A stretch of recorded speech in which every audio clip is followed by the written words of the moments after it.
And as a matter of fact, tonight, just before I came in on Facebook, someone said, how do you know you're a church musician? And it had a picture of chickens, all with little Bach figures going, bak, bak, bak, bak, bak, bak, bak, bak, bak, bak.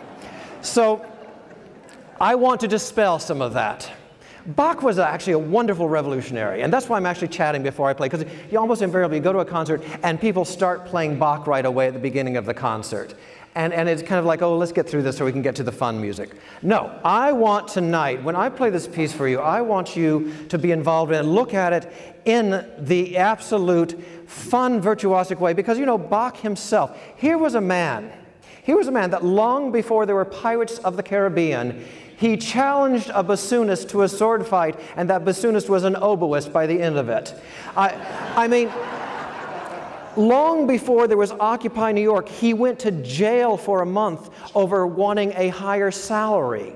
I mean, this is a man who even long before Starbucks wrote a cantata about coffee. And it was true. It was about this father who had a daughter who was addicted to coffee, and he wasn't going to let her get married until she got over her coffee addiction. And, you know, it's like I'm surprised Starbucks doesn't use it now. I mean, not to mention, by the way, the man had 20 children. He wasn't just praying in church every day. I mean, I think that pretty much tells you.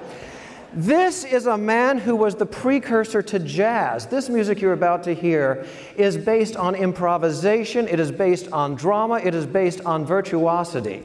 So as you listen to this piece, which has a very fancy title, I don't know if you saw in the program, the Chromatische Fantasie am Fuga.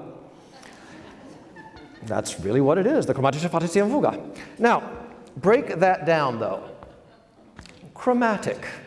Chromatic, you know, everybody knows what monochromatic means, without color. Chromatic, with color. And in the case of the keyboard, chromatic means all the notes that are right next to each other.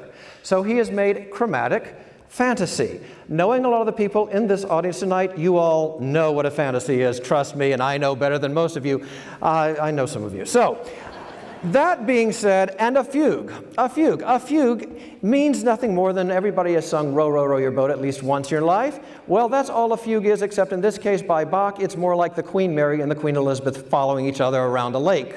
So that being said, ladies and gentlemen, this piece you're about to hear, sit back and enjoy it. Also, by the way, when we get to the fugue, if you find yourself tapping your foot or clapping your hands, it's perfectly okay. That's known as the Bach bounce. And you will hopefully feel it tonight when I start that fugue. So, no preconceptions. Forget those pictures of that poor bewigged man sitting on in your piano teacher's living room looking down at you as you practice those two-part inventions.